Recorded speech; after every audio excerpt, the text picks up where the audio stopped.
so wobbly. Mm. If you want to make pancakes like these, watch the video.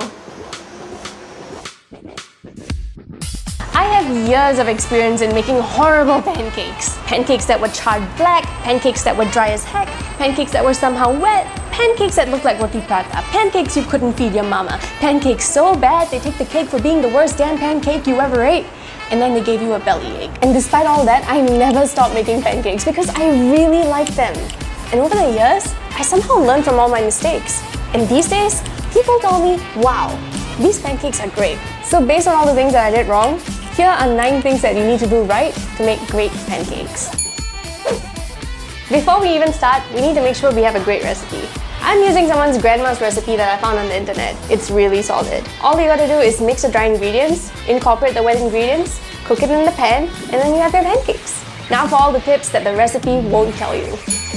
Make sure you use a big bowl. I used to always use a small bowl because it's easier to clean, but then it makes a bigger mess.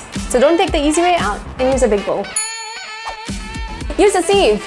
Always. Yeah, I know it's one of those troublesome things to do, but if you don't use a sieve, your pancake is going to have pockets of lumpy flour and that's not nice to eat. Break your eggs in another bowl, because if you're like me and you tend to make a mess, at least that mess is in another bowl and not in the big bowl with the flour and milk.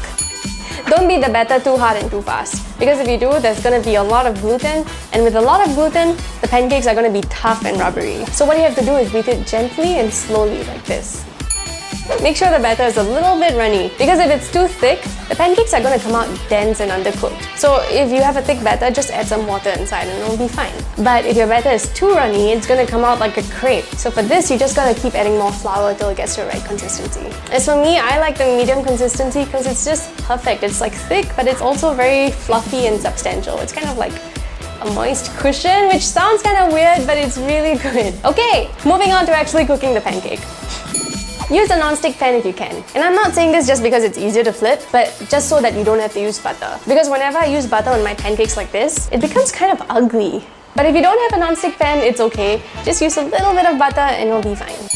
Flip your pancake only once. Because if you flip it too many times, it's gonna become kind of like crinkly and deflated, and that's not nice. So how do you flip a pancake perfectly just one time?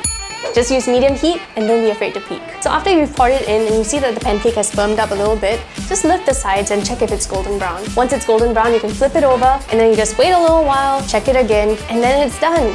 That's how you make your perfect pancake. It's actually quite simple, right? And there you have it. Those are all the things I do to make an awesome pancake. And that was just my take. By the way, you know that I'm not naturally good at cooking and I still make mistakes from time to time. And even today, I had a couple of fails during the shoot. So if you see anything that I can do better or if you have some tips for me, let me know in the comments and I'll talk to you there.